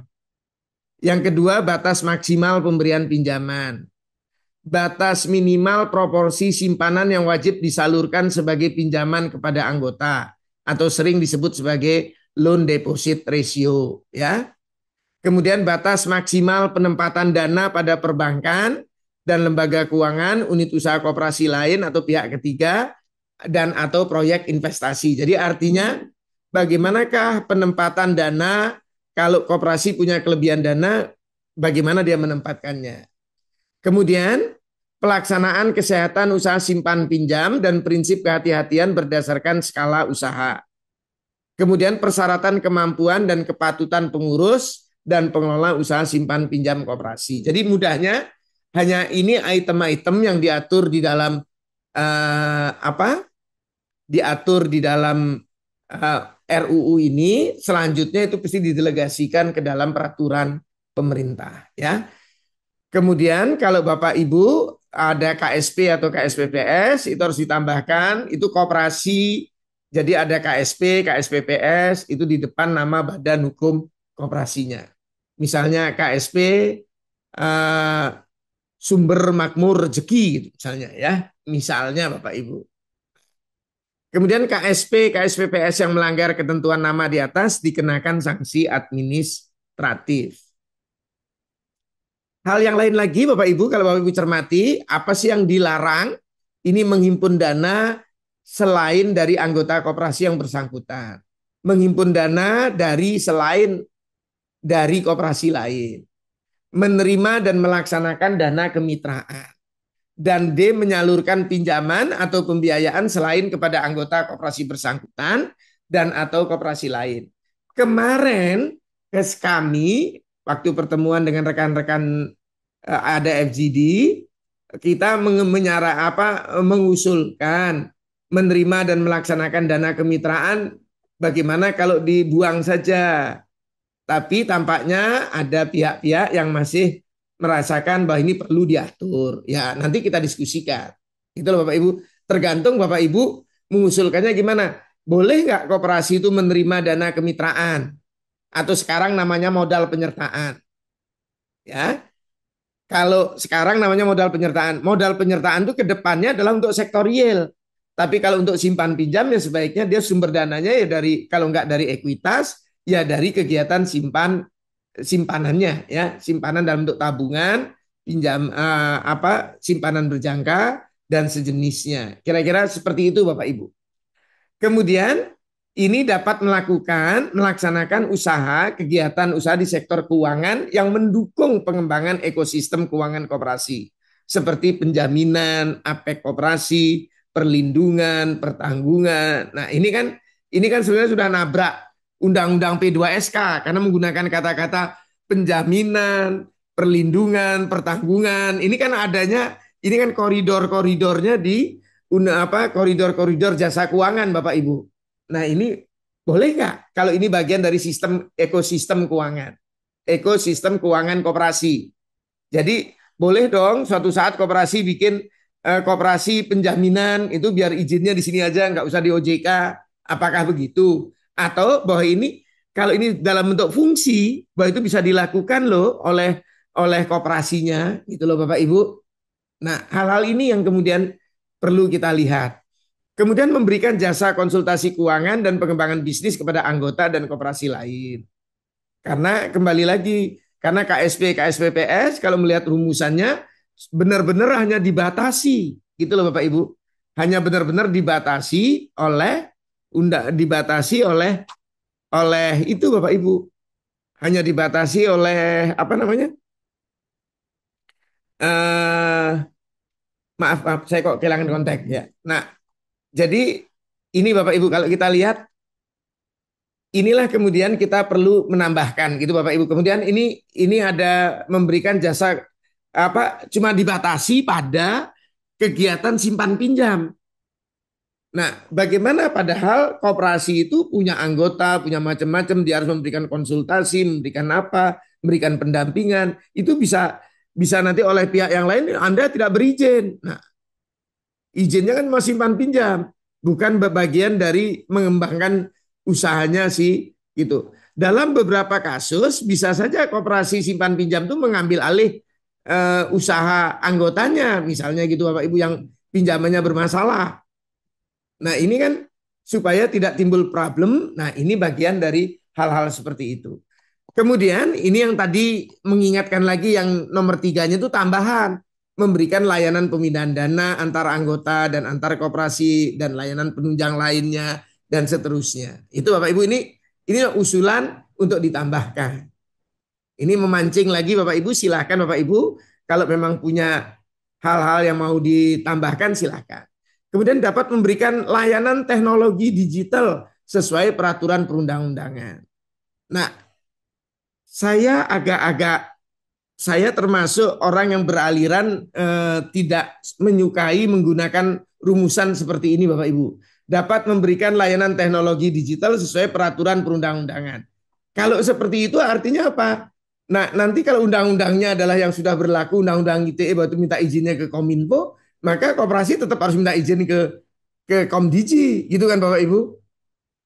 Nah, kalau itu adalah sistem pembayaran, tetap harus minta izin ke Bank Indonesia.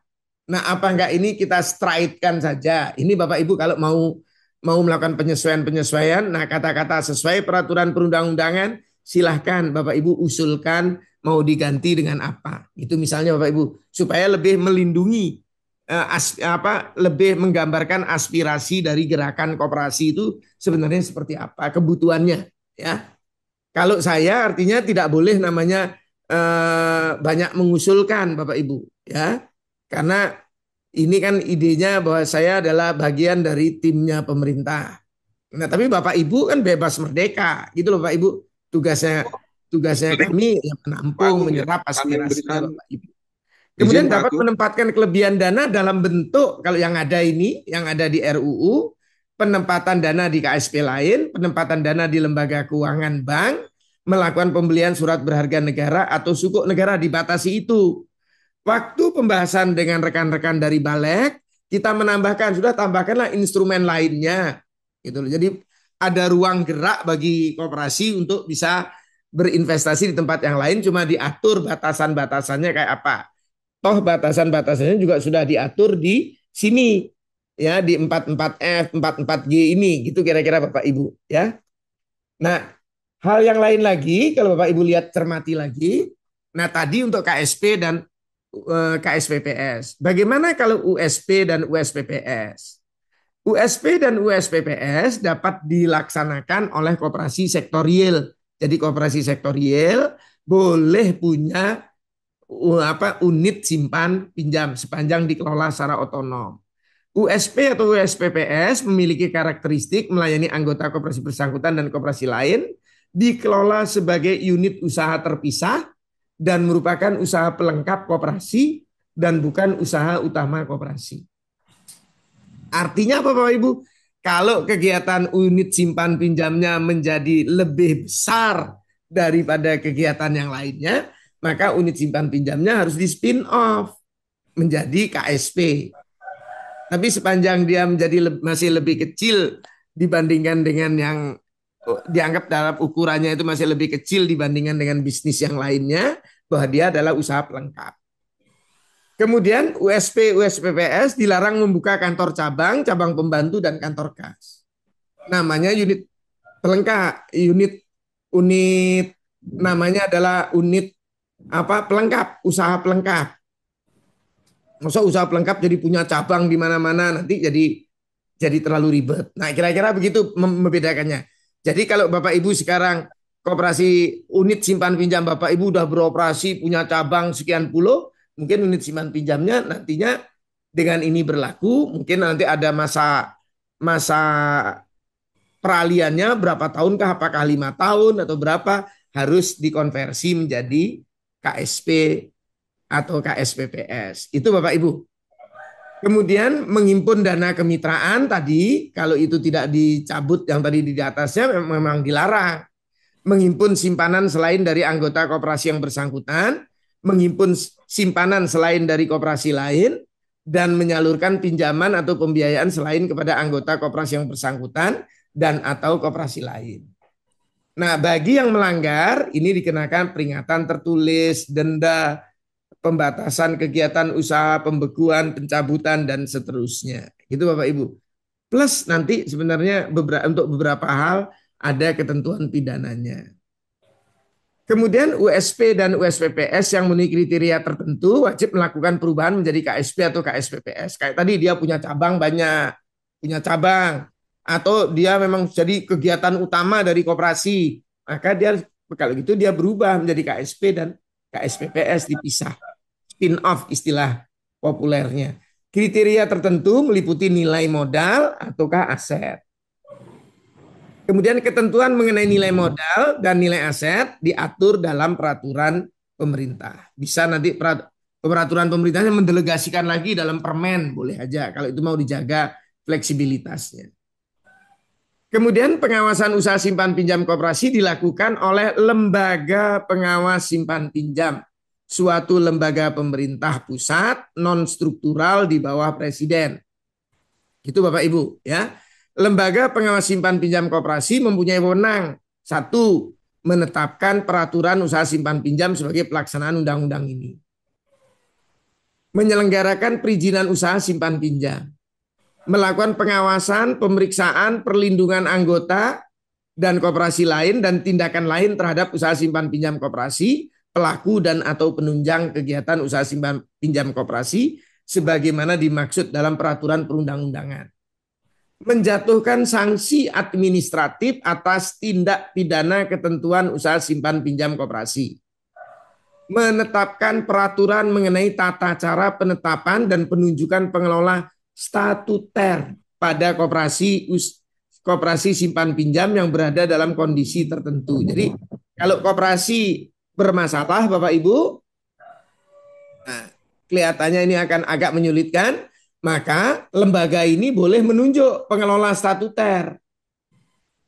Menunjuk pengelola statuter untuk menangani mengambil alih manajemen koperasi itu. Kira-kira begitu Bapak Ibu.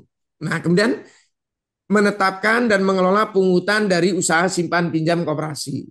Menetapkan kebijakan mengenai pelaksanaan tugas, struktur organisasi, personil dan infrastruktur, serta mengelola, memelihara dan menata usahakan kekayaan dan kewajiban yang dimilikinya. Melaksanakan kewenangan lain sesuai dengan ketentuan peraturan perundang-undangan. Kalau dia diberi kewenangan, mungkin ada undang-undang yang lain memberikan kewenangan, nah itu dia punya.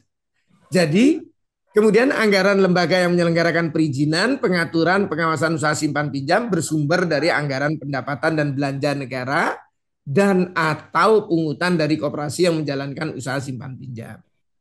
Nah, ini supaya nanti ini menjadi lebih demokratis, ada wakilnya, unsur pimpinan lembaga pengawas simpan pinjam terdiri dari 3 itu Bapak Ibu. Ada wakil dari Kementerian Koperasi, ada wakil dari Gerakan Koperasi yang otomatis Gerakan Koperasi yang menyelenggarakan simpan pinjam, dan wakil dari ekosistem koperasi. Bisa akademisi, bisa lawyer, bisa apa sajalah ya Bapak Ibu, termasuk orang dari perbankan misalnya, dari mana dan seterusnya. Dimungkinkan itu sebagai. Nah, yang penting artinya akan ada wakil dari Gerakan Koperasi dalam unsur pimpinan. Ini maunya Gerakan Koperasi ini dirumuskan. Nah, kira-kira ini sehingga saya cuma membantu kira-kira, oh ini rumusannya begini loh. Dari beberapa kali diskusi dengan rekan-rekan di Kementerian Koperasi dan Badan Legislatif DPR. Kira-kira itu Bapak Ibu. Nah, kalau ini sebagai lembaga pengawas, maka dia harus punya kewenangan untuk memberi izin, kewenangan untuk ngatur, ya, kewenangan untuk ngawasi, kewenangan menjatuhkan sanksi, kewenangan untuk melakukan penyidikan, kewenangan untuk memberikan perlindungan. Nah, kewenangan ini harus ada. Kira-kira begitu Bapak Ibu di lembaga pengawas ini. Kalau enggak, kalau lembaga pengawasnya enggak ada, berarti ini kewenangannya Kementerian Koperasi. Gitu loh Bapak Ibu. Ya. Nah, sekarang apakah ini sudah menjadi kewenangan? Nah, ngasih izin sudah. Gitu Bapak Ibu. Ngatur sudah, ngawasin juga udah. Jatuhkan sanksi administratif yang ada. Penyidikan belum, adanya di undang-undang ini dan seterusnya. Kira-kira seperti itu Bapak Ibu. Kemudian ada lagi lembaga yang kedua adalah yang disebut sebagai lembaga penjamin simpanan koperasi. Ini dari tahun 2000-an sampai sekarang selalu kita berproblem adalah dalam rangka membentuk LPS koperasi. Kenapa Bapak Ibu? Ini dalam perdebatan di tahun 2022 sampai tahun 2023, ini perdebatannya adalah begini Bapak Ibu. Bagi teman-teman yang berada di sektor keuangan, misalnya teman-teman di Kementerian Keuangan, ngotot, boleh nggak ada penjaminan? Boleh. Sepanjang memenuhi syarat perlu dan syarat cukupnya. Syarat perlunya apa? Pengawasan sudah efektif. Kalau pengawasan simpan pinjam itu sudah efektif, dan tata kelola koperasi sudah baik. Kalau ini sudah dilakukan secara baik, baru boleh ada sistem penjaminan. Kalau enggak, lembaga penjaminan ini akan rawan terhadap moral hazard. Hanya saya bilang, Bapak Ibu, kalau seperti ini polanya nggak akan pernah terbentuk. Nah, justru untuk memperbaiki tata kelola perlu pengawasan. Pengawasan bisa menjadi baik kalau ada penjaminan. Jadi pengawas berani bilang tutup itu koperasi, karena dia jadi tidak risau kalau itu. Oh, kalau saya tutup tidak akan merugikan anggota, karena itu akan ditanggulangi oleh LPS koperasi. Sehingga ini semua aturan bisa ditegakkan. Jadi pengawasannya bisa tegas. Kalau pengawasannya bisa tegas, maka tata kelola koperasinya akan jadi lebih baik. Nah, ini yang saya bilang selalu pada di masa yang lalu, bahwa ini kalau menggunakan syarat perlu dan syarat cukup ini cocok nggak? Cocok di negara yang maju, tapi nggak cocok di negara yang berkembang kayak Indonesia. Nah, kira-kira seperti itu Bapak Ibu. Terus saya berikan contoh bagaimanakah LPS perbankan dibentuk di saat sistem pengawasannya waktu itu sistem pengawasannya BI diragukan karena habis ada krisis ekonomi itu, kemudian tata kelola perbankan juga diragukan, gitu loh Bapak Ibu. Justru banyak yang jadi pasiennya BPPN zaman itu, justru pada saat itulah dibentuk melalui Undang-Undang 24 tahun 2004 mengenai lembaga penjamin simpanan. Itu Bapak Ibu. Nah, berdasarkan itu saya bangun logikanya. Oh, bahwa namanya sistem pengawasan, perbaikan tata kelola, sistem penjaminan, itu harus bisa dilakukan serentak bersamaan, nggak harus tunggu-tungguan. Nggak ada yang menjadi syarat, semuanya ini saling kait-mengkait. Karena ini bagian dari kita ingin membangun sebuah ekosistem usaha simpan pinjam dan meningkatkan perlindungan anggota dan koperasi itu bisa kita bangun secara serentak. Sehingga di tengahnya menjadi apa? Perlu ada forum pengembangan dan penyehatan USP koperasi. Jadi kalau ada koperasi yang bermasalah, gagal bayar, ini siapa yang ngambil? Oh, pengawasan mau ngambil gitu atau lembaga penjaminnya yang mengambil alih. Nah, itu bisa dilakukan. Kira-kira begitu Bapak dan Ibu, ini tahapannya. Sehingga kita masuk di dalam pengaturan. Itu tadi latar belakangnya. Bagaimanakah kemudian pengaturan lembaga penjamin simpanan ini diatur di 44O, P, Q, R, S. Di antaranya apa Bapak Ibu? Intinya, simpanan anggota pada KSP, KSPPS wajib mendapatkan penjaminan. Dalam rangka melaksanakan penjaminan simpanan anggota, pemerintah pusat membentuk lembaga penjamin simpanan koperasi. Kalau menggunakan RUU ini, unit simpan pinjam tidak dijamin karena dia cuma unit pelengkap. Supaya ini juga ada disinsentif sehingga orang ada insentif untuk berubah menjadi KSP atau KSPPS. Itu Bapak Ibu. Lembaga penjamin simpanan koperasi harus dibentuk paling lambat 2 tahun sejak undang-undang ini diundangkan. Jadi kalau ini misalnya diundangkan tahun 2025, harapannya tahun 2027 LPS ini sudah ada. Kalau LPS ini sudah ada, maka diharapkan orang jadi percaya trustnya simpan pinjam koperasi sama dengan perbankan. Sama-sama dijamin kok oleh lembaga penjamin yang di backup oleh pemerintah. Kemudian lembaga penjamin simpanan koperasi mempunyai wewenang ngapain Bapak Ibu? Merumuskan dan menetapkan kebijakan teknis pelaksanaan penjaminan simpanan anggota. Melaksanakan penjaminan simpanan pada KSP dan KSPPS. Menetapkan dan mengelola pungutan dari KSP atau KSPPS. Merumuskan, menetapkan, melaksanakan kebijakan penyelesaian KSP dan KSPPS gagal bayar. Menunjuk, menguasakan, dan atau menugaskan pihak lain untuk bertindak bagi kepentingan dan atas nama lembaga sebagaimana dimaksud dalam pasal 44P ayat 2 guna melaksanakan sebagian tugas tertentu. Dan melaksanakan kewenangan sesuai ketentuan peraturan perundang-undangan, merumuskan dan menetapkan kebijakan teknis pelaksanaan penjaminan simpanan anggota, melaksanakan penjaminan simpanan pada KSP, KSPPS, menetapkan dan mengelola pungutan dari KSP atau KSPPS, merumuskan, menetapkan dan melaksanakan kebijakan penyelesaian KSP dan KSPPS gagal bayar. Ya, jadi kalau yang di atas dia harus tahu kalau ada KSP gagal bayar, apa ya tanda-tandanya? Apa ya proses penetapannya, bagaimana pelaksanaannya. Kalau yang di butir ini Bapak Ibu, di butir I, dia netapin, koperasi A ini adalah gagal bayar. Kalau gagal bayar berarti dia di bawah pengelolaannya LPS koperasi. Menunjuk, menguasakan dan atau menugaskan pihak lain bertindak bagi kepentingan dan atau atas nama lembaga sebagaimana dimaksud pada pasal sekian, ya. Kemudian melaksanakan kewenangan lain sesuai dengan ketentuan peraturan perundang-undangan. Itu Bapak Ibu. Kemudian anggaran lembaga yang menyelenggarakan penjamin simpanan bersumber dari anggaran pendapatan dan belanja negara. Ini supaya modal awalnya dari negara, tapi berikutnya adalah dari usaha simpan, dari pungutan dari usaha simpan pinjam.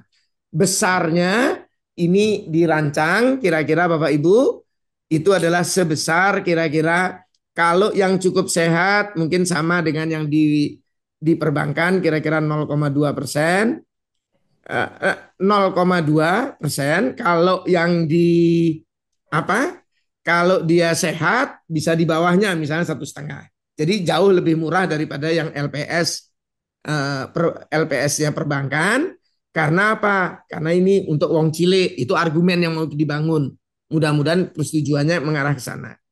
Kemudian penjaminan pinjaman yang disalurkan oleh KSP, KSPPS kepada anggota dilaksanakan sesuai dengan ketentuan peraturan perundang-undangan di bidang penjaminan. Itu Bapak Ibu.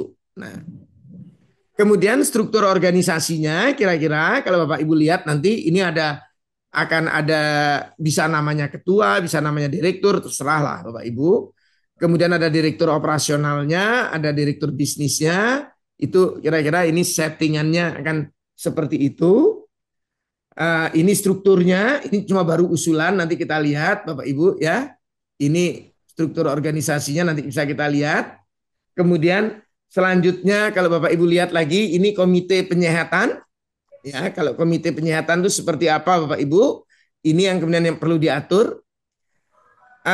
Ini kalau di dunia perbankan, ini namanya KSSK. Ya, KSSK. Dipimpin oleh Menteri Keuangan. Kita juga ingin bahwa ini pemerintah pusat menetapkan kebijakan menetapkan kebijakan pengembangan dan penyehatan simpan pinjam koperasi, kemudian mengkoordinasikan pengembangan dan penyehatan simpan pinjam koperasi, melaksanakan penanganan penyehatan usaha simpan pinjam koperasi. Pemerintah pusat jadi ini menyelenggarakan forum koordinasi pengembangan dan penyehatan usaha simpan pinjam yang beranggotakan kementerian atau lembaga. Kemudian pembentukan forum koordinasi diatur dalam peraturan presiden. Untuk meningkatkan efektivitas pengawasan sektor keuangan, maka diperlukan forum koordinasi antar lembaga pengawas. Dan pemerintah menindaklanjuti hasil forum koordinasi tersebut. Jadi nanti akan ada forum antara lembaga pengawas simpan pinjam dan OJK. Ini forumnya tuh forum lembaga pengawas. Kalau ada temuan-temuan nanti akan ditindaklanjuti oleh pemerintah. Jadi Kementerian Koperasi atau oleh dinas. Kira-kira begitu Bapak Ibu. Ketentuan lebih lanjut mengenai usaha simpan pinjam diatur dalam peraturan dengan peraturan pemerintah. Kira-kira ini gambaran secara keseluruhannya Bapak dan Ibu. Mungkin itu Bu Princess kalau ada yang Oke. Pak, apakah RUU ini sudah sejalan dengan UUD 45? Karena jangan sampai undang-undang nanti dibatalkan lagi oleh MK karena koperasi dikatakan bernuansa korporasi.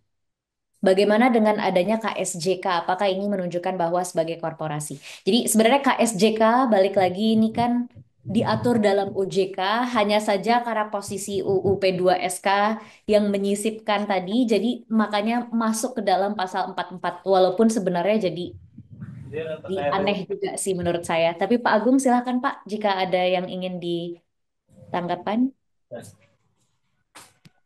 baik. Jadi ini maaf Bu Princess, yang terakhir apa tadi? Ya, apakah RUU sudah sejalan dengan UUD 45? Baik. Jadi kalau Bapak Ibu cermati, semua tim penyusun itu adalah mencoba awalnya adalah menurunkan bagaimanapun dari Pancasila, dari pasal 33, dari prinsip-prinsip dari jati diri koperasi dan seterusnya.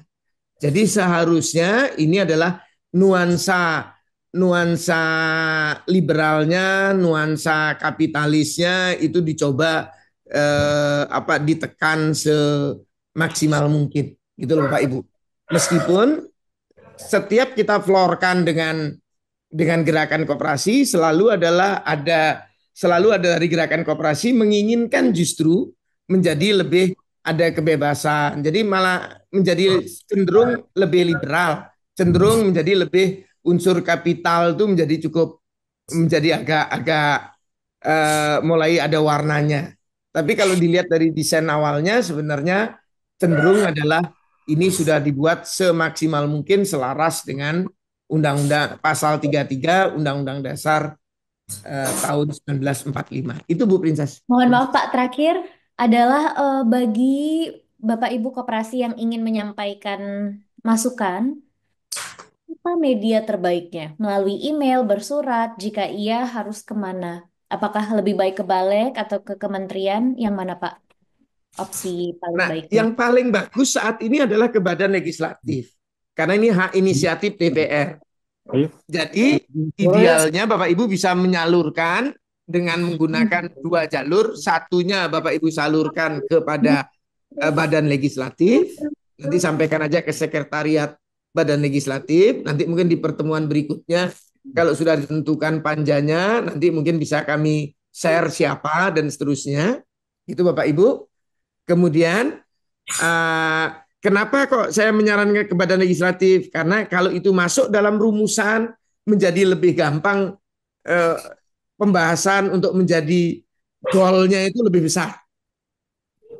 Tapi kalau Bapak Ibu kemudian untuk memperkuat itu, siapa tahu di Badan Legislatifnya nggak masuk, sehingga Bapak Ibu punya kesempatan yang lain melalui Kementerian Koperasi.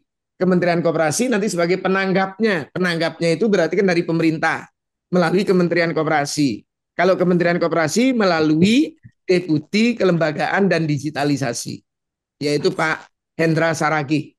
Ya, jadi bisa melalui Pak Hendra Saragi. Kalau asdepnya adalah Pak Aditya, Pak Aditya Putra. Ya Bapak Ibu, jadi Pak Adit, nah itu bisa Bapak Ibu melalui asdep atau melalui deputinya supaya ini jadi menjadi catatan di dalam dimnya pemerintah. Tapi Bapak Ibu jadi salurkan dari sekarang ini dua jalur. Kalau nanti Bapak Ibu sudah masuk ke pembahasan, DPR-nya udah, oh ini sudah, berarti kan jalurnya tinggal ke DIM. Nah, tapi sekarang Bapak Ibu terbuka dua jalur. Itu Bu Princess. Baik, terima kasih banyak Pak Agung atas informasinya hari ini. Semoga semuanya jelas Bapak Ibu. Jika masih ada pertanyaan tambahan, mohon bisa join WhatsApp grupnya karena di situ jika ada pertanyaan atau Bapak Ibu ingin berdiskusi dengan pengurus atau pengelola koperasi lainnya, itu bisa juga dilakukan di WhatsApp grup tersebut. Mungkin saya akan kirim ulang lagi link WhatsApp-nya. Terima kasih banyak Bapak Ibu atas waktunya hari ini. Semoga bermanfaat dan selamat berbuka puasa sebentar lagi bagi yang menjalankan ibadah puasa. Terima kasih banyak Bapak Ibu.